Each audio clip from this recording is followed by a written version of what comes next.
Welcome back to Views with Hughes or Jennifer News. This is Jerome Hughes, and today's top story: the writer's strike's officially coming to the end. Well, let's go ahead and dive deeper to this story right here. So, late last night, as well as the talk of today, apparently the writer's strike has actually come to an end. Okay, now does it mean that all the writers going to come back, or are there any more kinks and stuff to be worked out? So, the Writers Guild of America, or WGA, and Alliance of Motion Picture and Television Producers have reached a provisional agreement as announced by the labor union on Sunday night. Now, provisional agreement possibly meaning that it could be temporary, but it's not set in stone until an actual deal or agreement has been made upon voting based on those who are part of the organizations as well as the union.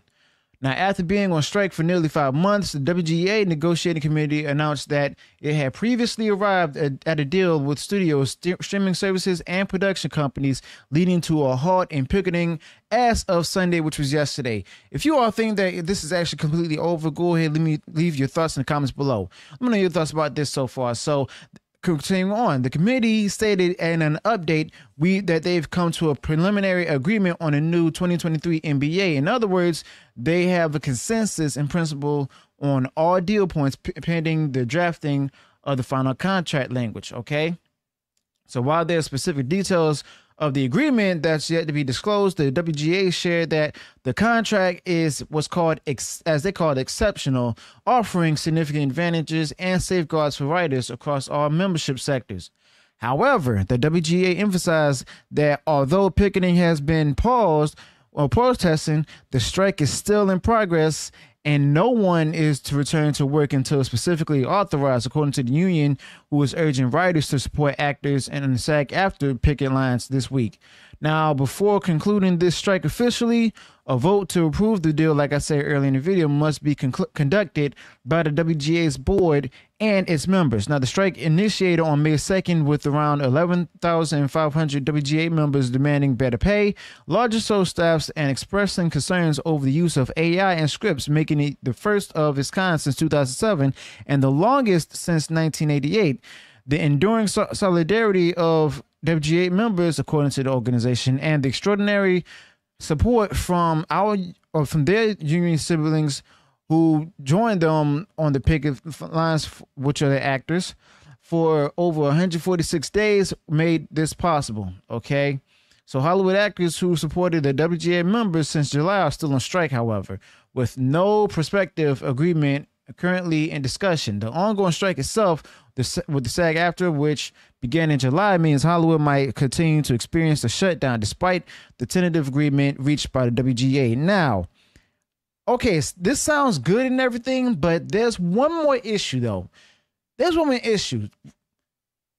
The fact of the matter is that even though this is going to be over, they're still going to write various types of content out there or create types of content out there where a lot of the audience are not going to like. I mean, mainly, let's go ahead and be honest here right now.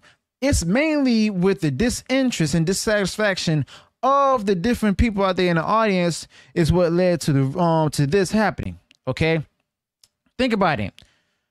Ratings went low.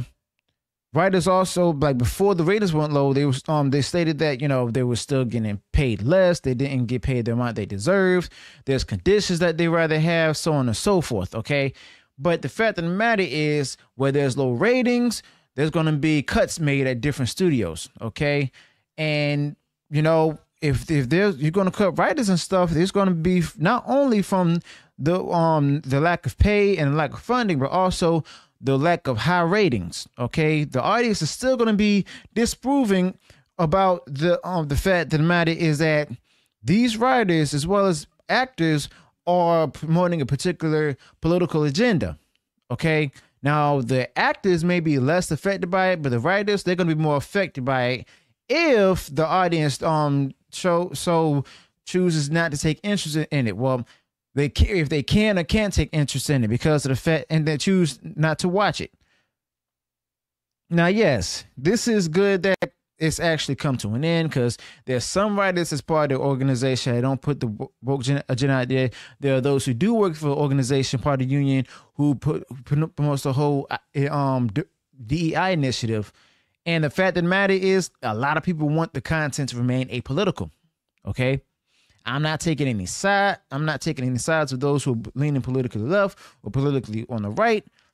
Me, I'm mainly apolitical.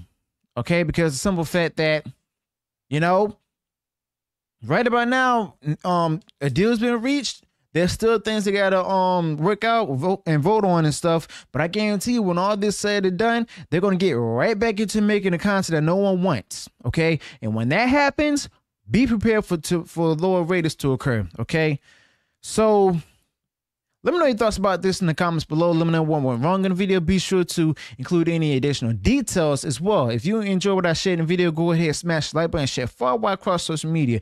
And if you haven't done so already, you enjoyed all the content I put out there, go ahead, subscribe to the channel, click the bell notification, so that way you'll be notified of future uploads and updates. Until then, peace.